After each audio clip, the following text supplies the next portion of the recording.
अपने होने की गलतफहमी का जो मिट जाती है तो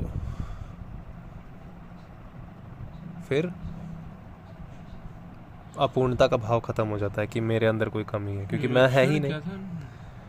निरीक्षण है, निरीक्षण मतलब चेकिंग, इंक्वायरी, इंटरोगेशन। इंटरोगेशन से इंटरोगेशन से निर्भ्रमता। निर्भ्रमता मतलब कि डिसोल्यूशन ऑफ इग्नोरेंस। और फिर वही है निर्वाण, समझ रहे हो? और वही है फ्रीडम जिसको बोलते हैं निर्वाण, मुक्ति, पीस, यही है। तो अहंकार से अपूर्णता का भाव आता है, मतलब मेरे होने की गलतफहमी से ही आती है कि मेरे अंदर कोई कमी है। अगर मैं हूँ तो मैं क्या बिना किसी भी चीज़ से खुद को सपोर्ट किए, बिना किसी चीज़ का और का सहारा लिए, किसी भी चीज़ का सहारा लिए, ग्रॉस सेटल का सहारा लिए क्या खुद को बता सकता है मैं हूँ? तो कुछ होना होगा।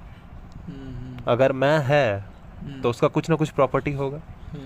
तो मैं है नहीं तो वो सारी ज़िंदगी झूठ मूठ की अपनी कुछ प्रॉपर्टीज़ बताता रहता है। अरे मैं वो हूँ जो सोचता है, मैं वो हूँ जो सोचता है। तो गलतफहमी यहीं से शुरू हो गई ना कि मेरी कोई सोच होगी।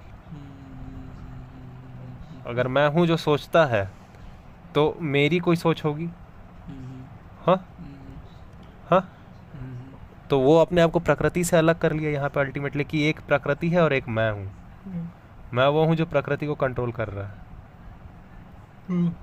हाँ, जो कि एक झूठ है। हाँ।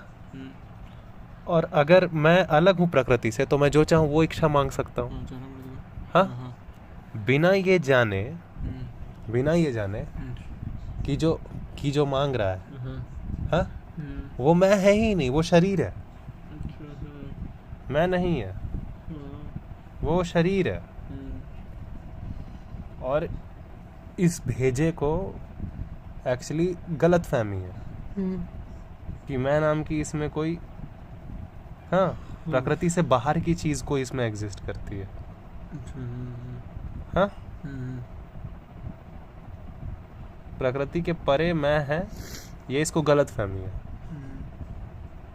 ठीक है, ये जब मिट जाता है, ये जान जाते हो उसको कि मैं जैसा कुछ है नहीं। मैं जिसको बोलते हो पूरा हाड़ मांस का ढांचा का आविष्कार है, शारीरिक ये होता है खुद को बचाने का। ये जो मैं है ये शरीर वाला है, बस दैट्स ऑल, सर्वाइवल की। तो इसी से इग्नोरेंस हट जाती है, डिसोल्यूशन हो जाता है इग्नोरेंस का। और फिर तुम वो करते हो असलियत में जो बुद्धि कहती है, क्योंकि जब मैं तो है